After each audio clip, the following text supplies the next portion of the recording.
చదవబడిన దేవుని వాక్యాన్ని మనం గమనించినట్లయితే ఎన్నో ఆత్మీయ సంగతులు ఈ లేఖనాల ద్వారా ప్రభు మనతో మాట్లాడి ఉన్నాడు.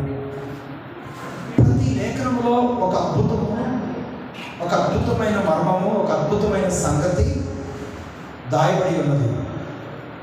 ఆ సంగతులను మనం గ్రహించినప్పుడు, ఆ సంగతులను మనం అర్థం చేసుకున్నప్పుడు చాలా ఆత్మీయంగా మనం మేలు పొందటానికి అవకాశం ఉంటుంది. పిల్లారా, ఒక మాట మనం జ్ఞాపకం చేసుకోబోతున్నాము. నేను షారోను పొలంలో పోయి పుష్పం వంటిగా. ఆత్మీయంగా మనల్ని మనం పరిశీలన చేసుకున్నప్పుడు ఇక్కడ వాక్యము అలా రాయబడి ఉన్నప్పటికీ కూడా మనం పురుషులు కూడా ఈ మాటలు అన్వయం చేసుకోవాలి. నేను షారోను పొలంలో పోయబడిన పుష్పము వంటి వాడును, అలాగే పుష్పము వంటి దారును అని ఇక్కడ రాయబడినప్పటికీ మనం ఇలాగ కూడా అన్వయం చేసుకొని ఈ వాక్యములో దాగి ఉన్న ఆ ఆత్మీయతను మనం నేర్చుకొని అర్థం చేసుకొని దేవునికి మహిమార్థంగా ముందుకు కొనసాగడానికి మనం సిద్ధపరచుకోవాల్సిందిగా దేవుని వాక్యం తెలియజేసుకోకపోయినారు. మంచిది. ఈ యొక్క పుష్పము అనగా ఎలా ఉంటుందంటే శుద్ధి మెత్తగా ఉంటుంది. ఏ పుష్పమైనా పట్టుకుంటే మెత్తగా ఉంటుంది. ఈ మెత్తదనానికి సాదృశ్యమైన ఆ పుష్పంలో నుండి మన స్పర్శకు మెత్తదనాన్ని ఇచ్చే ఆ గొప్ప అనుభూతిని మనం ఆత్మీయంగా మలుచుకున్నట్లయితే ఒక విశ్వాసి జీవితానికి ఒక మధురమైన సాదృశ్యాన్ని రూపకల్పన ఇక్కడ మనం గమనించవస్తూ ఉంటున్నాం. ఈ మెత్తదనం ఒక పుష్పము కలిగి ఉన్నట్లుగా ఈ మెత్తదనం ఒక విశ్వాసి కలిగి ఉండవలసి ఉంటుంది.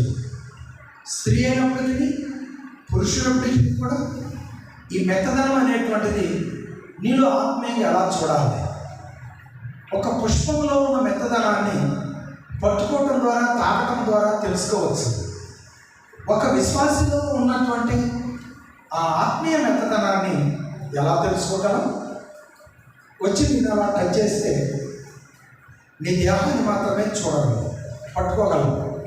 కానీ నీ దేహం ఎలా ఉందో, ఏ పద్ధతిలో ఉందో తెలియదు కదా. అందునిమిత్తమై ఆత్మీయంగా మనం ఈ పదాన్ని పోల్చుకున్నట్లయితే ఈ మెత్తదనము ఆత్మీయంగా మనం ఎలా పోల్చుకోవచ్చు అంటే ఒక సాత్విక సంబంధమైన స్వభావంతో మనము పోల్చుకోవచ్చునని దేవుని వాక్యం తెలియజేస్తా ఉంది. ఒక మనిషి సాత్వికుడుగా పుట్టడంతోనే మారతాడా? ఒక మనిషి మెత్తని హృదయం కలిగిన వ్యక్తిగా, సౌహృదయం కలిగిన వ్యక్తిగా, శుద్ధాహృదయం కలిగిన వ్యక్తిగా మొట్టమొదటి నుంచే ఉద్భవిస్తాడా? లేదండి. మధ్యలో ఎన్నో పోరాటాలు ఉంటాయి, ఎన్నో ఆటంకాలు ఉంటాయి, ఎన్నో సవాళ్ళు ఉంటాయి. ఎన్నింటిలో మనం జయించవలసి ఉంటుంది. వాటన్నింటిలోనే మనం రంగరించబడి ఆత్మీయ సంకల్పంలో ఆ పుష్పం వంటి మెత్తదనాన్ని, ఆధ్యాత్మికమైన ఆత్మీయ మెత్తదనాన్ని మనం ఎలా చూపించగలం ఒక రిఫరెన్స్ ఇస్తాను. దయచేసి ఓపెన్ చేయండి. బైబిల్ గ్రంథాలు ఓపెన్ చేయండి. సంఖ్యాకాండము 12వ అధ్యాయము 3వ వచనాన్ని మనం ఒకసారి గమనించినట్లయితే ఇప్పుడు ప్రత్యేకతను మనం గమనిస్తున్నాం. చదువు.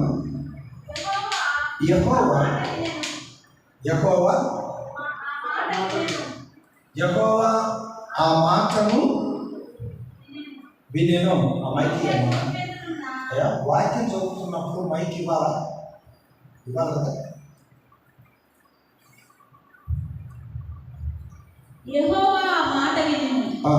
మోషే భూమి మీద ఉన్న వారందరిలో మిక్కిలి సాత్వికుడు. మోషే భూమి మీద ఉన్న వారందరిలో మిక్కిలి సాత్వికుడు. వాస్తవంగా మోషే సాత్వికుడేనా? వాస్తవంగా మోషే అయితే వాస్తవంగా ప్రారంభ దశలో ఆయన సాత్వికుడు కాదు.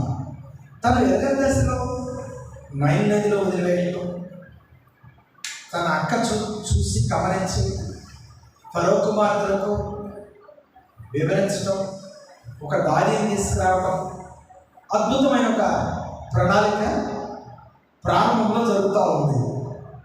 ఆ తర్వాత మోషే పెద్దవాడవటం, ఫరో కుమార్తెలు ఒకరిగా ఎంచబడటం, అత్యున్నతమైన ధనాగారాల మీద అధిపతిగా నియమించబడటం, చాలా ఉన్నతమైనటువంటి రాజభోగాన్ని అనుభవిస్తున్న సమయంలో తెలిసింది అతనికి, నేను వాస్తవంగా ఫరో కుమారుణ్ణి, ఫరో కుమార్తెలకు అనుకూలమైన వ్యక్తిని కాదు, నేను ఒక ఇశ్రాయేలీయుడును అనేటువంటిది ఆయనకు అర్థమైపోయి ఈ విలువైన ధనాగారాలతో ధనధాన్యాలతో నేను వృద్ధి కంటే నా ఆప్తులతో కలిసి సంతోషం కంటే మరొక గొప్ప భాగ్యము లేదని తీర్మానానికి వచ్చాడు.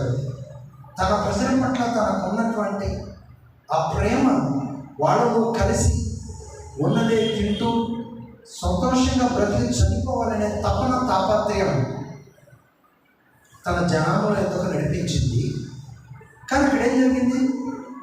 తన జనులను వేరే వ్యక్తి కొట్టడం చూసి కోపం వచ్చి, నా ప్రజలనే కొడతావా అని చెప్పి పట్టుకొని అతను కొట్టడం, అతను చనిపోవడం జరుగుతుంది. ఎప్పుడైతే అతను చనిపోతాడో తన ప్రజలే అతన్ని అంగీకరించలేని పరిస్థితికి వచ్చేసాడు. వాస్తవంగా తన ఉద్దేశం ఏంటి?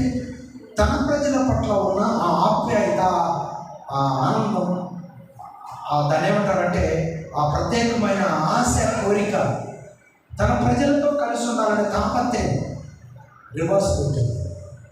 నువ్వు ఇక్కడ పనికిరావు, నీకు సాత్వికం అవసరం, మెత్తదనం అవసరం, నీ దగ్గర కఠినత్వం ఉంది, పవర్ ఉంది, తొందరపాటు ఉంది, నువ్వు ఇక్కడ పనికిరావు అని చెప్పి దేవుడు అతను ఎక్కడ తీసుకెళ్ళాడు? అరణ్యంలోనికి తీసుకెళ్ళాడు. మిథ్యాన్ అరణ్యంలోనికి తీసుకెళ్ళాడు. అతనికి ట్రైనింగ్ ఇవ్వడం మొదలుపెట్టాడు. సాత్వికంగా ఎలా ఉండాలో ట్రైనింగ్ ఇవ్వడం మొదలుపెట్టాడు. ఆయన ట్రైనింగ్ ఏంటి ద్వారా ఇవ్వడం మొదలుపెట్టాడు? దేవుడు గొర్రెలను కాసే విధానంలో ట్రైనింగ్ మొదలుపెట్టాడు. ఎన్ని సంవత్సరాలు ట్రైనింగ్ తీసుకున్నాడు మోషే సాత్వికుడిగా మారటం కొరకు? 40 సంవత్సరాలు మిథ్యాన్ అరణ్యంలో గొర్రెలు కాసే అనుభవంలో బయట ప్రపంచానికి సంబంధం లేకుండా జీవించడం జరిగింది. తగిన సమయం వచ్చినప్పుడు అతను నాయకుడుగా, సాత్వికుడుగా ఎన్నిక చేయబడిన తర్వాత ఐగుప్తు బానిసత్వంలో నలిగిపోతున్న తన ప్రజలను విడిపించడానికి దేవుడు మోషేని ఎన్నుకోవడం జరిగింది. ప్రియులారా, ఎన్నో శోధనలు పంపిస్తానంటాడు ఫరో, మరలా తన హృదయాన్ని కఠినపరుచుకుంటాడు. గమనించండి, సాత్వికంగా ఉండేదాని కొరకు మిథ్యాన్ అరణ్యంలో 40 సంవత్సరాల కనుక మోషే తరబేతి తీసుకోకపోయినట్లయితే ఖచ్చితంగా ఫరో మీద తిరుగుబాటు చేసేవాడు. అతను కఠినత్వముగా మోషే మీద తిరుగుబాటు చేయకుండా దేవుని పక్షంగా సాత్వికమైన మనసు కలిగి దేవుని పక్షంగా అతడు తిరుగుబాటు చేసే విధానాలు నేర్చుకున్నాడు. సాత్వికంతో తిరుగుబాటు చేసే అనుభవాలు మోషే నేర్చుకున్నాడు. ఫరో హృదయం కఠినమైంది. వెంటనే దేవుడు 10 అద్భుతాలు, వాటికి ఇజ్రాయెల్ పక్షమునేమో అద్భుతాలు అనాలి, ఐగుప్తీయుల పక్షానేమో భయంకరమైన తెగుళ్ళు అని చెప్పాలి. భయంకరమైన తెగుళ్ళు వాడి మీదకి పంపించడం జరుగుతుంది. దేవుడి పక్షంగా సొంతంగా ఈరోజు మన కోపం వస్తుంది. బైబిల్ ఏం చెప్తుంది తెలుసా? మన కోపం మనకే శత్రువు అని బైబిల్ చెప్తాం. మన కోపం దేవుని నీతిని నెరవేర్చదని కూడా దేవుని వాక్యం తెలియజేస్తాం. ఒకవేళ తొందరపడి నీ కోపం వస్తే కనుక నీ కోపం సూర్యుడు అస్తమించేలోగా నీ కోపంలో నుండి విడుదల పొందాలి. సమాధానార్థమైన మనసుతో మరలా జీవించడం నేర్చుకోవాలి. మరి ఈ అనుభవాలన్నీ ఎలా వస్తాయి చెప్పండి? ఈ అనుభవాలన్నీ ఎలా వస్తాయి? కేవలం సాత్వికంగా దేవునికి మహిమార్థంగా మన మనస్సును మార్చుకోవటాన్ని బట్టి మాత్రమే ఈ అనుభవాలని వస్తాయి తప్ప మనందరికీ మనకు మాత్రం ఈ అనుభవాలు రావు. మనందరికీ మనకేమొస్తాయి?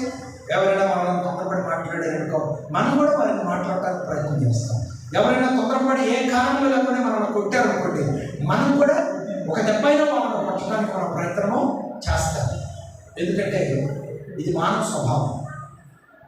దేవుని స్వభావాన్ని ధరించుకున్నటువంటి వారు ఎలా ఉంటారు?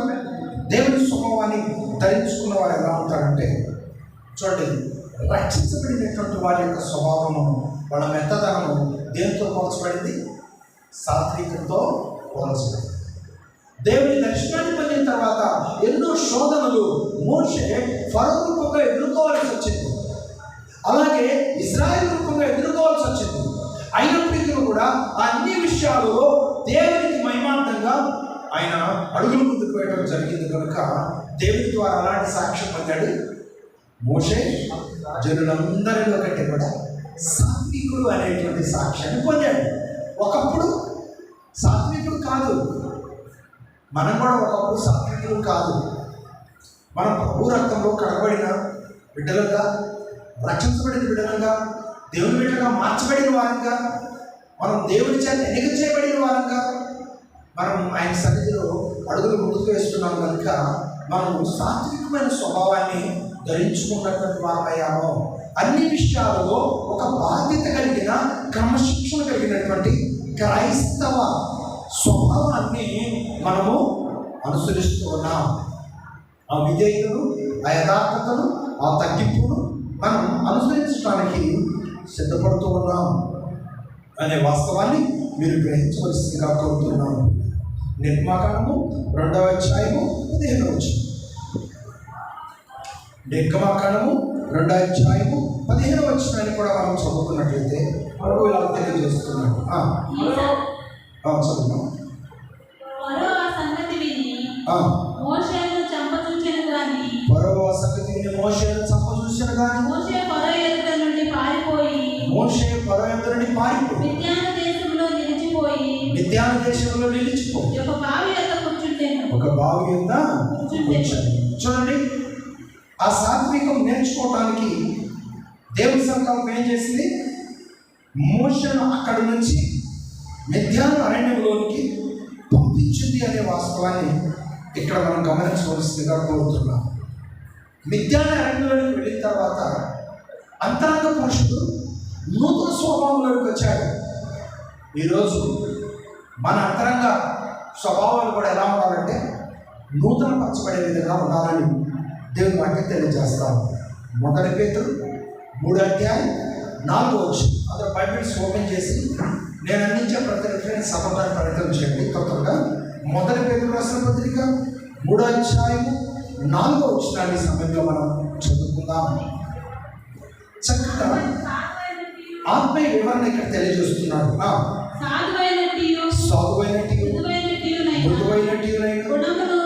గుణమును అక్షయ అలంకారము గల మీ హృదయ అంతరంగ స్వభావము మీకు అలంకారముగా అది. దీన్ని ఏమంటారు? హృదయ ఆంతరంగపు యొక్క స్వభావము, అలంకారము. దీని ఏమంటారంటే ఇది సాత్వికములకు నిదర్శనంగా ఉండేదిగా తెలియచేయబడుతుంది. ప్రియులారా, మరి గమనిస్తున్నారా? మన సాత్వికం ఎలా ఉండాలి? పైకి ఉండాలా? అంతరాత్మలో ఉండాలా? మన సాత్వికం అంతరాత్మలో మన సాత్విక స్వభావం ఉండాలని దేవుడు నాకు తెలియజేస్తుంది.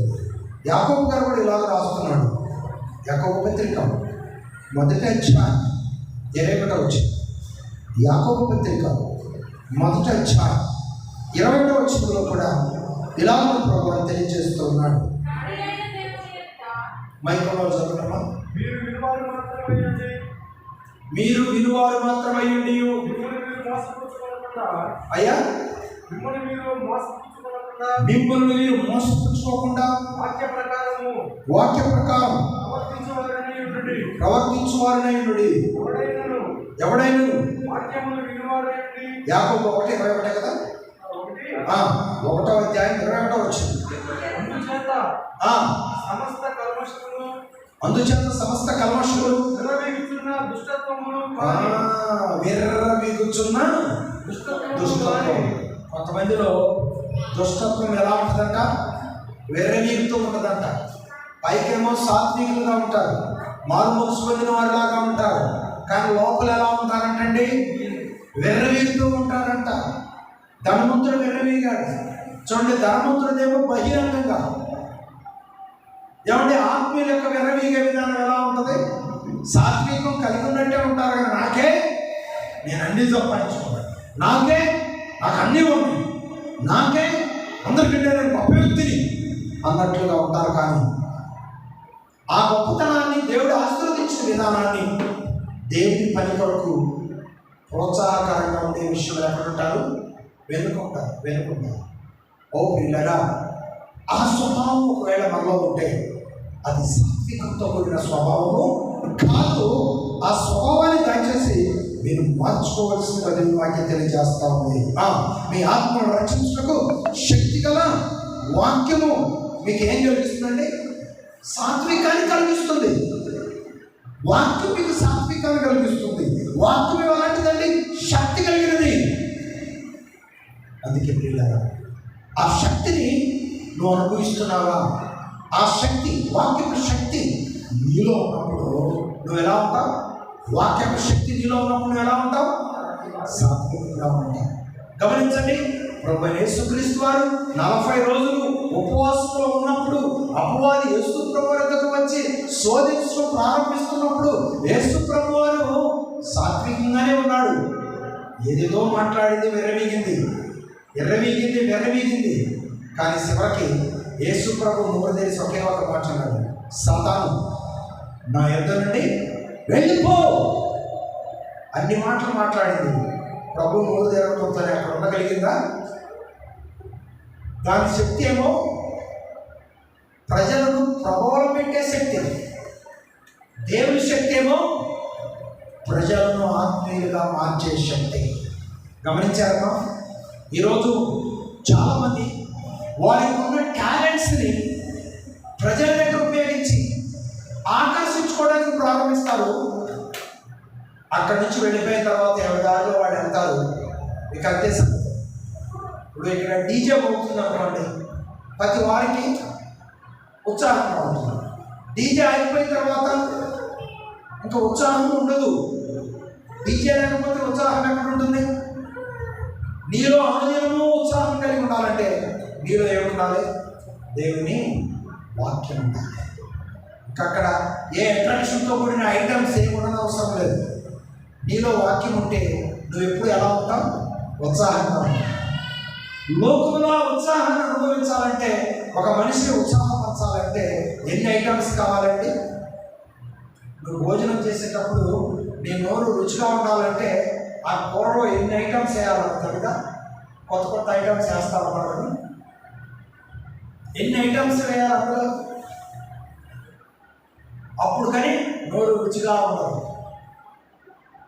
మరి ఆత్మీయంగా మనం దేవుని సన్నిధిలో ఆయనకి ఇష్టమైన వారంగా, రుచికరమైనటువంటి ఆత్మీయ రుచికరమైన వారంగా మనము ఎవరిని జీవించాలంటే మనకు ప్రోత్సాహకరమైనటువంటివి ఉంటేనే తప్ప, లేకపోతే నేను రుచికరంగా ఉండలేను అంటే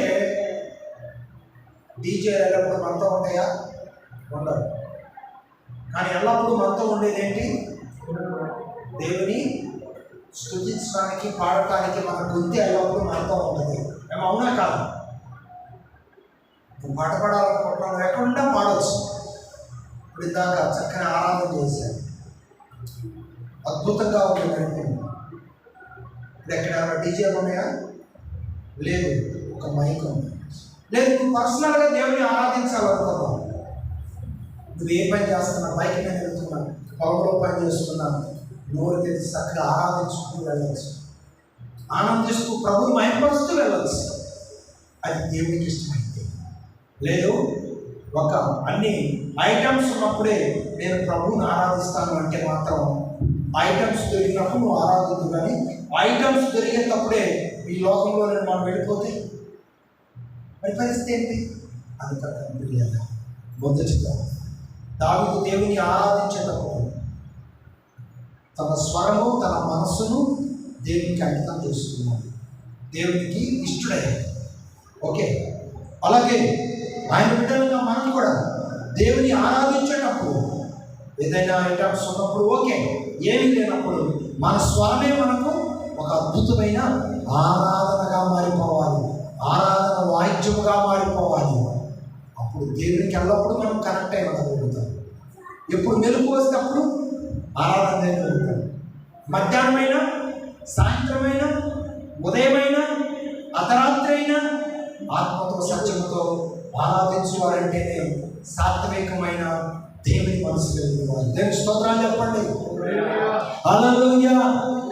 ఏమంటే పౌలు శీల అర్ధరాత్రి జైలు ఆరాధిస్తున్నప్పుడు జైలు పునాదులు కదిలాయి. ఏమన్నాయి అక్కడ? జైలు పునాదులు కదిలాయి. అందులోని ఇప్పుడు దొరి వెలిగింది, ఎందుకంటే మైకమ్మ కాబట్టి. జైలు పునాదులు కదిలాయి అన్నా నేను. ఏం తొలి పలికింది అంటే ఇప్పుడు దేవునికి ఇష్టమైంది అదా, దేవునికి ఇష్టమైనది ఇదా? అంటే పౌలు శీలయు దేవునికి ఇష్టమైన ఆరాధన అనుభవాన్ని వాళ్ళలో నుండి పుట్టించగలిగారు కనుక ఆ ఆరాధన ఏం చేసిందంటే జైలు పునాదులను కదిలించింది. Praise the lord. అలాగే మెత్తన మనసు, సాత్వికమైన స్వభావం ఆత్మీయ మాదిరికరంగా ఉంటుంది. పర్సనల్గా ఒక ఆత్మలకు మాదిరికరంగా ఉండడానికి అవకాశం ఉంటుంది. ఒక పాపాత్మమైన స్త్రీ, ఒక సమరయ స్త్రీ, వీళ్ళందరూ కూడా మార్పు చెందిన విధానం పర్సనల్ బహిరంగం. పర్సనల్ మిట్ట మధ్యాహ్నం ఒకరు కొండబట్టుకొని వచ్చిన ఆమె మిట్ట మధ్యాహ్నం ఒకరు కొండబట్టుకొని వచ్చింది. ప్రభు సాత్వికమైన మాటలు ఆమెను మార్చాయా? భూసంబంధమైనటువంటి ఎంకరేజ్మెంట్ ఆమెను మార్చిందా? ప్రభు సాత్వికమైన మాటలు ఆమెని మార్చాయి. ఈరోజు క్రైస్తవ సమాజానికి కావాల్సింది ఏంటో తెలుసా? సాత్వికమైన స్మూత్నెస్ అంటారు. అంటే ఒక మాట శక్తివంతంగా నిన్ను మార్చేదిగా ఉండటమే దేవునికి ఇష్టం. రకరకాల పరిస్థితులను ఏర్పాటు చేసుకొని సమాజంలోకి వెళ్ళి వాటి ద్వారా మనం ప్రభువుని మార్చగలము అంటే అది అంత ప్రాముఖ్యమైనది కాదేమోనని నా అభిప్రాయం. యూట్యూబ్స్లో చూస్తూ ఉన్నాం, కొంతమంది కళాకారులు ఏం చేస్తారు, తెలంగాణ ఉద్యమకారులాగా, గద్దర్ టీం లాగా అన్ని డ్రెస్ మెయింటెనెన్స్ వేసుకొని స్వార్థపరమైన సమాజంలోకి వెళుతున్నారు. అంటే ఏదో ఒక కళ వాడి మధ్య ప్రదర్శించి ఒక మనిషి దేవుని వైపు ఆకర్షించాలనే విధానంతో కొనసాగుతుంది. ఎందుకంటే వాళ్ళు ఆ విధానానికి సమర్పించుకున్నారు కాబట్టి ఆ భావనలో, ఆ బాణీలో వాళ్ళు వెళ్ళిపోతున్నారు, స్వార్థపరుస్తున్నారు. ఆ కళ మనకు లేనప్పుడు మనం ఏం చేయాలి? వ్యక్తిగతంగా, పర్సనల్గా మన ఆత్మీయ జీవితమే, మన మాట, మన ఆరాధన, మన పాట, మనలో ఉన్న వాక్యమే మరి ఒక వ్యక్తికి మార్పులు కలిగించే విధంగా ఉండాలి. యేసు ప్రభు ఎన్ని రకాలైనటువంటి విధానాలతో బావి దగ్గర కూర్చున్న స్త్రీ దగ్గరికి వెళ్ళి ఆ వ్యక్తిని మార్చడానికి ప్రయత్నం చేశాడు. దైవశక్తితో కూడిన మాటే తప్ప కళాపోషకలతో కాదు కదా, అవునా? అలాగే ఈరోజు మనం పిల్లలు ఏదో కళను ప్రదర్శిస్తేనే మనం సాత్వికులుగా భూలోకంలో కనపడతాము అనుకోవడం తప్పు. ఒక మంచి మార్పు మన హృదయంలో కలిగి ఉండటమే దేవునికి ఇష్టమైన సాత్విక. దేవునికి స్తోత్రం. హల్లెలూయా. అట్టి వారిని దేవుడు తన వాక్యంలో ఎలాగ నియమించాడో నేను మీకు చూపిస్తాను. మత్తయి సువార్త 11:29 మత్తయి సువార్త 11:29 మనం గమనించినట్లయితే దేవుడు తన వాక్యం ద్వారా ఈ విధానాలు మాట్లాడుతున్నాడు. నేను సాత్వికుడు, దీన మనసు గలవాడను. చాలమ్మా, ఏమన్నాడు ప్రభు ఇక్కడ? నేను సాత్వికుడు, దీన మనసు గలవాడు. ప్రభు ప్రపంచాన్ని కదిలించాడు. ఈ రోజు ప్రభు మరణం, ప్రభు మాట ప్రపంచాన్ని కదిలించింది. ఆయన చెప్తున్న మాట ఏంటంటే నేను సాత్వికుడును, తర్వాత దేన మనసు కలిగిన. మరి నువ్వు ఎలా ఉన్నావు? నీ మనసు ఎలా? కొంతమంది మాకన్నీ తెలుసు, చెప్పిన మాట ఏంటో మాకన్నీ తెలుసు, మాకన్నీ తెలుసు అంటారు. మాకన్నీ తెలుసు అంటారు కొంతమంది. చెప్పిన మాట వినరు కొంతమంది. అది చాలా ప్రమాదం ఉంది కదా. అలాంటి ఆలోచన విధంలో ఒకవేళ మనం ఉంటే దయచేసి మన ఆలోచన ఈ సమయం అందే మార్పు చెందునుగాక. ఆమేనండి. అలాంటి మనసు ఉంటే ఈ సమయంలోనే మార్పు చెందునుగాక. ఎందుకో తెలుసా? నాకన్నీ తెలుసు అనే భావన దయచేసి ఎవరు కలిగి ఉండదు, ఎవరు కలిగి ఉండదు. ప్రతిరోజు వాక్యం చదువుకుంటూ ఉండాలి. ఎన్నిసార్లైనా నువ్వు వాక్యం చదవాలి. అయినప్పటికీ నాకన్నీ తెలుసు అనే ఆలోచన దయచేసి నీలోనికి రానివద్దు. ఇంకా ఏదైనా నీవు తెలుసుకోవలసిన విషయాన్ని ప్రభు నీకు చెప్పాలని ఆయన చెప్తున్నప్పుడు వినటం నేర్చుకోవాలి. విన్నదానిని క్రియల రూపకంగా అనుసరించడం నేర్చుకోవాలి. ఈరోజు చాలామంది ఈ విధానంలో లేరు. మాకన్నీ తెలుసు అనే భావనలో ఉన్నారు. తప్పు. నీకు అన్నీ తెలిసినప్పుడు సేవకునివ్వడం లేదు దేవుడు. ఏమంటే నీకు ఎన్ని తెలిసినా నువ్వు ఏదో ఒక చర్చికి వెళ్ళాలి, ఏదో ఒక చర్చిలో దేవుని వాక్యం కూర్చొని వినాలి కదా. మరి నీకు అన్నీ తెలుసు కదా. మీరు గమనించండి, కలెక్టర్ గారు రక్షించబడ్డాడు అనుకోండి, ఏదో ఒక చర్చికి దేవుడు నడిపించిన చర్చికి వెళ్ళి వింటాడా కూర్చొని? నేను కలెక్టర్ గారు కదా, దయచేసి నేను వచ్చి బలిపీఠ మీద నిలబడి వాక్యం చెప్తాను, పాస్టర్ గారు దయచేసి మీరు కూర్చోండి అంటాడా? కలెక్టర్ అయినా ముఖ్యమంత్రి గారైనా ఎవరైనా ప్రభువుకి మహిమార్థంగా ఉండాలనుకున్నావు, మార్పు చెందావు, నీ ధర్మాన్ని నువ్వు నిర్వహించుకొని దేవుడు కావాలనుకున్నప్పుడు నీకు ఇష్టంగా దేవుడు నిన్ను నడిపించిన చర్చికి వెళ్ళి కూర్చొని దేవుని మాటలు విని ప్రార్థన చేయించుకొని రావాలి. అవునా కాదా? వాస్తవా కాదా? గమనించవలసిందిగా కోరుతున్నాను. మొన్నటి వరకు జగన్ గారు ముఖ్యమంత్రిగా ఉన్నారు. ఆయన సింహాసనం మీద ఆయన కూర్చున్నాడు. కానీ తగిన సమయం వచ్చినప్పుడు పులివెందులు వెళ్తే దేవుని దగ్గర కూర్చోవాలి. సిఐఎస్ఐ చర్చిలో కూర్చొని దేవుని వాక్యం విని ప్రార్థన చేయించుకొని వచ్చేవాడా లేదా? నేను ముఖ్యమంత్రిని కదా, నాకు మీరు ప్రార్థన చేసేది ఏంటి అనే భావన ఏమైనా ఉందా? లేదు కదా. మేమైతే జగన్ గారికి కూడా ప్రార్థన చేశాం మనగోడు చర్చిలోకి వచ్చినప్పుడు. ఆ తర్వాత చంద్రబాబు గారికి కూడా ప్రార్థన చేశాం. వైఎస్ఆర్ రాజశేఖర రెడ్డి గారికి కూడా ప్రార్థన చేశాం. స్వయంగా వాళ్ళ దగ్గరికి వెళ్ళి వాళ్ళతో మాట్లాడి వాళ్ళ కొరకు ప్రార్థన చేశాం. జగన్ గారికి ఒకసారి, రాజశేఖర రెడ్డి గారికి ఒకసారి, చంద్రబాబు గారికి లెక్కీ గెస్ట్ హౌస్లో ఒకసారి, ఇక్కడ కొత్త రాజధానిలో ఒకసారి ప్రార్థన చేయడం జరిగింది. తర్వాత ఒక ఆయనకి టికెట్ అడగడానికి నేను మాస్టర్లో మొత్తం కలిసి సీఎం దగ్గరికి, అప్పుడు చంద్రబాబు గారు సీఎంగా ఉన్నాడు, ఎమ్మెల్యే టికెట్ అడగడానికి వెళ్ళాము సేవకుడి పక్షాలు. అప్పుడు ఒకసారి చేశాం. చంద్రబాబు గారికి 3 సార్లు ప్రార్థన చేశాం. జగన్ గారికి ఒకసారి ప్రార్థన చేశాం. వైఎస్ గారికి ఒకసారి ప్రార్థన చేశాం. దేవునికి స్తోత్రం. రోసి గారికి, కిరణ్ గారి దగ్గరికి మేము వెళ్ళాము.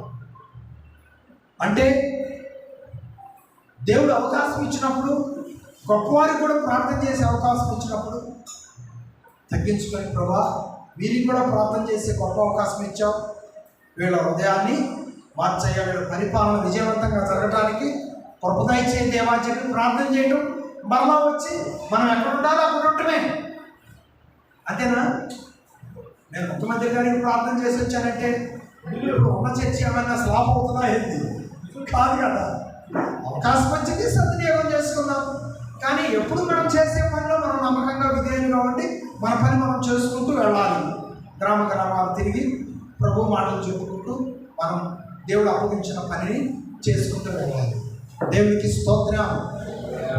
నీ సాత్వికాన్ని నువ్వు కాపాడుకోవాలి. యేసు ప్రభు గొప్ప దేవుడు, శక్తిమంతుడు. ఆయనకు ఒక సైన్యం ఉంది తెలుసా మీకు?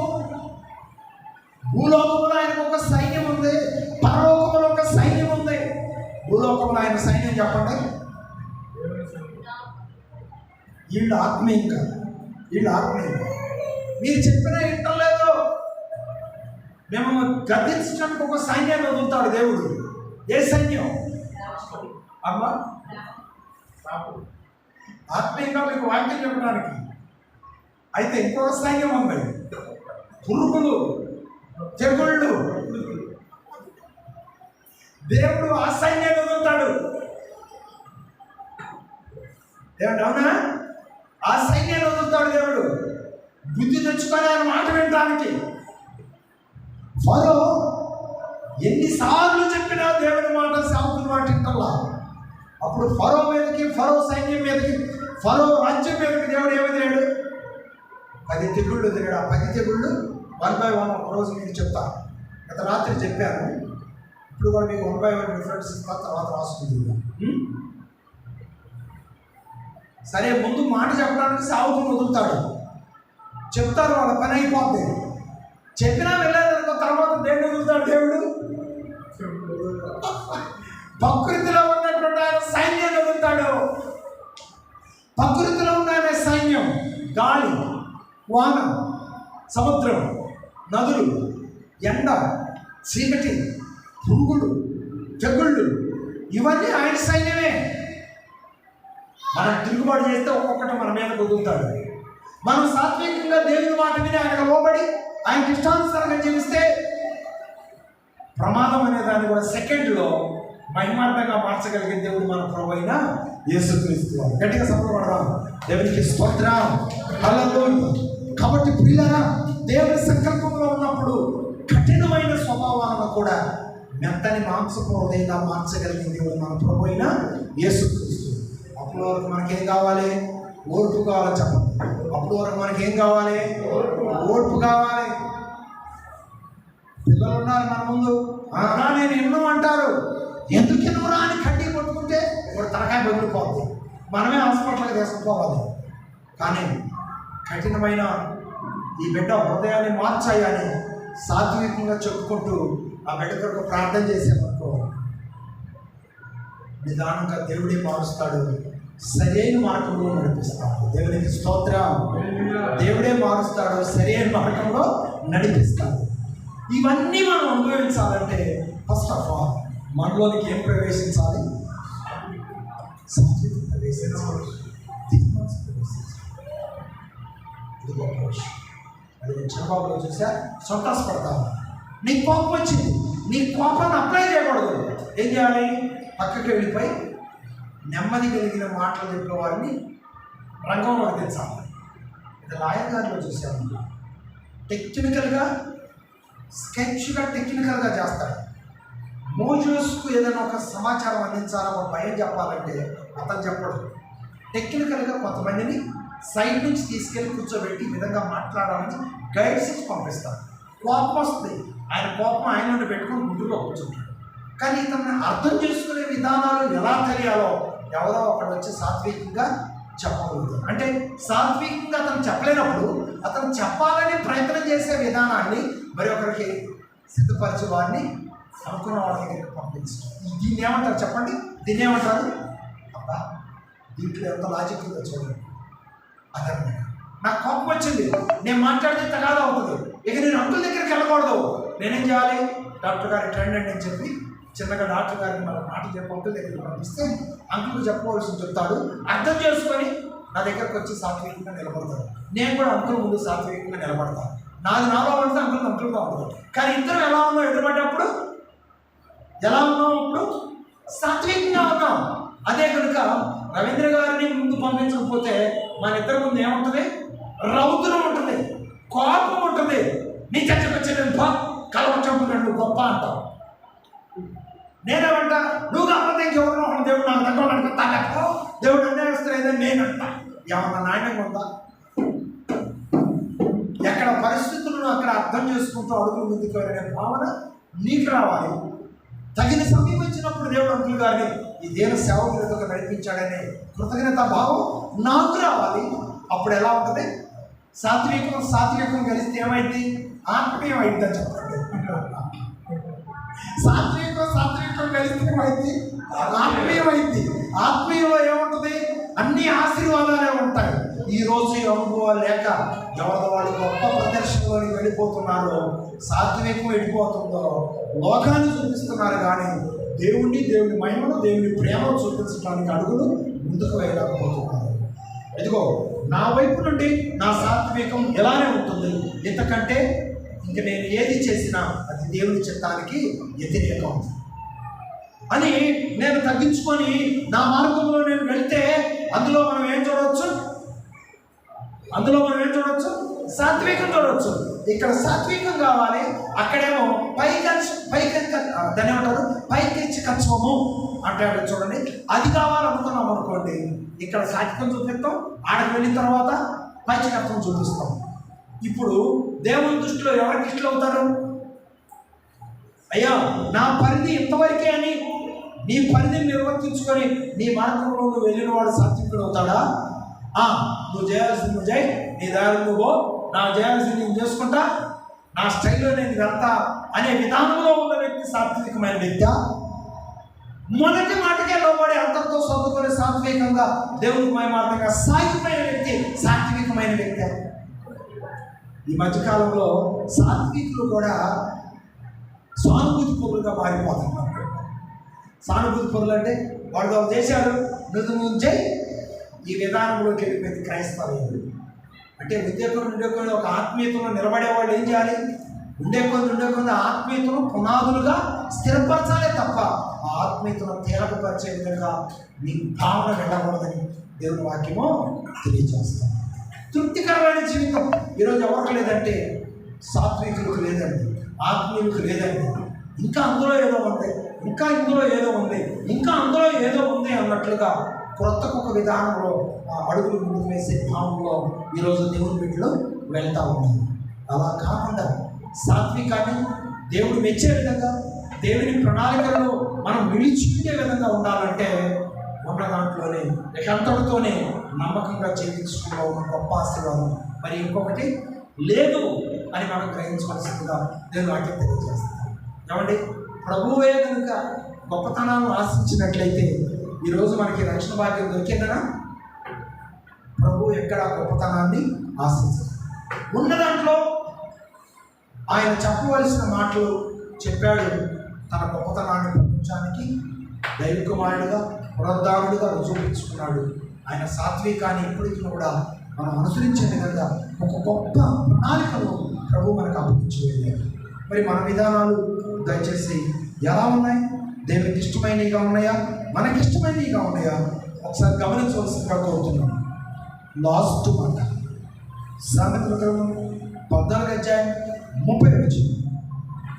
సామెతల గ్రంథం 14:30. ప్రభు ఇలా తెలియజేస్తున్నాడు. సాత్వికమైన మనసు, చాలా మంచి మాట వినండి. సాత్వికమైన మనసు శరీరమునకు జీవము, అమ్మా మత్సరము ఎముకలకు కుళ్ళు. సాత్వికం చెప్పండి. సాత్వికం శరీరానికి జీవం, మత్సరం ఎముకలకు కుళ్ళు. ఇప్పుడు మీకేం కావాలి? సాత్వికాన్ని కలుగుంటే ఏమవుతుంది? జీవం కలుగుతుందండి. శరీరంలో దేవుని జీవం ఉంటుంది. శరీరం విడిచిపోయిన తర్వాత కూడా దేవుని జీవంతో ఎప్పుడు మనం ఉంటాం. ఈ వాక్యాన్ని నువ్వు కలిగి ఉండాలంటే కేవలం మాటకు లోపడాలి, దేవుని మాటకు లోపడాలి. ఇష్టానుసారమైన నిర్ణయాలతో నువ్వు జీవించడానికి ప్రయత్నము చేయకూడదు. వినండి, సాత్వికం అంటే ఏంటి? మొదట్లో రండి. సాత్వికం అంటే ఏంటి? ఇప్పుడు చెప్పాను నేను ఆ మాట, ఇప్పుడు చెప్పే ఆ మాట కూడా. మొదట్లోకి రండి అంటే ఇక చదవద్దు, మళ్ళీ మొదట్లోకి రండి. మొదట్లోకి వచ్చినప్పుడు పరమగీతంలో ఏం చెప్పాడు? నేను శారదోత్పలములో కృష్ణ పుష్పము పుష్పము ఎలా ఉంటుంది? మెత్తదనంగా ఉంటుంది. అలాగే ఆత్మీయంగా దేవుని బిడ్డలైన వాడు కూడా దేవుని మహిమ కొరకు మార్చబడాలనే మనసు కలిగిన వారు కూడా ఎలా ఉండాలి? ఒక విలువైన పుష్పము లాంటి మెత్తదన స్వభావాన్ని కలిగి ఉంటుంది. పుష్పము లాంటి మెత్తదన స్వభావం ఆత్మీయంగా ఏ భాషతో పిలువబడింది? సాత్వికం అనే పదంతో పిలువబడింది. ఈ సాత్వికం అనే పదాన్ని మనం పుట్టుకతోనే ధరించలేదు. ఒకప్పుడు మనం ఎవరము?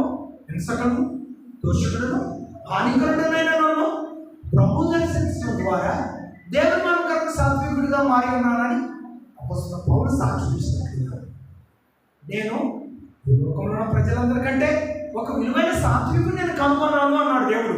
ఎవరా సాత్వికుడు? మోషే. మోషే వాస్తవంగా సాత్వికుడా? ఒక హంతకుడు, ఒక కఠినుడు, తన జాతి కోసం ఒక వ్యక్తిని చంపడానికి కూడా ప్రయత్నం చేసిన వ్యక్తి.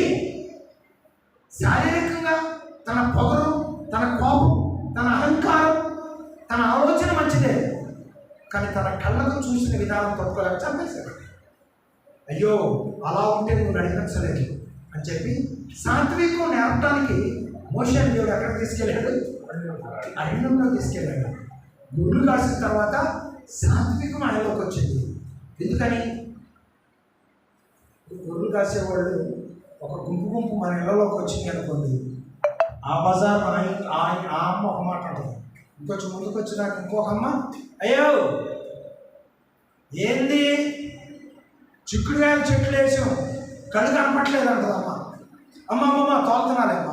ఇంకొంచెం ముందు, ఏంది పూల మొక్కలు వేస్తే పూల మొక్కలు అనేది అసలు మనిషివేనా? అమ్మమ్మ చూడలేదులేమ్మా తోలుతున్నాను. అవునా? అంటే ఇంటికి ఒక డైలాగ్ వస్తుంది. ఏ డైలాగును కూడా రివర్స్గా మాట్లాడకుండా తలంచుకుని వెళ్ళిపోతా ఉంటాడు. ఎవరు? అవునా కాదా? ఇప్పుడు అతనికి ఆ మనసు ఎందుకు వచ్చింది? గొర్రెల కాపరిగా ఉన్నాడు కాబట్టి ఆ మనసు వచ్చింది. అలాగే మనం లోకములో గొర్రెల కాపరులను ఎలా మాట్లాడతామో అలా మాట్లాడే మనం యేసు ప్రభువుని మన హృదయంలో చేర్చుకోవడం ద్వారా మనలోకి ఏమొచ్చింది? సాత్వికం వచ్చింది. పాపాన్ని ఎలా జయించాలో అనే ఆలోచన వచ్చింది. ఈ పరిస్థితుల్లో నుండి నేను ఎలా తప్పించబడాలో ఒక ప్లాన్ వచ్చింది. ఇవన్నీ మనలోనికి రావాలంటే అమ్మా వినండి, ముగిస్తున్నాను. ఇవన్నీ మనం అనుభవించాలంటే మనలోనికి ఏం రావాలండి? సాత్వికం. Very very important. సాత్వికమైన మనసు కలిగి ఉండండి. సాత్వికమైన మనసు మాట వినే విధంగా మారుస్తుంది. మాట వినే విధంగా మారుస్తుందని ప్రభు ప్రకటన తెలియజేస్తున్నాడు.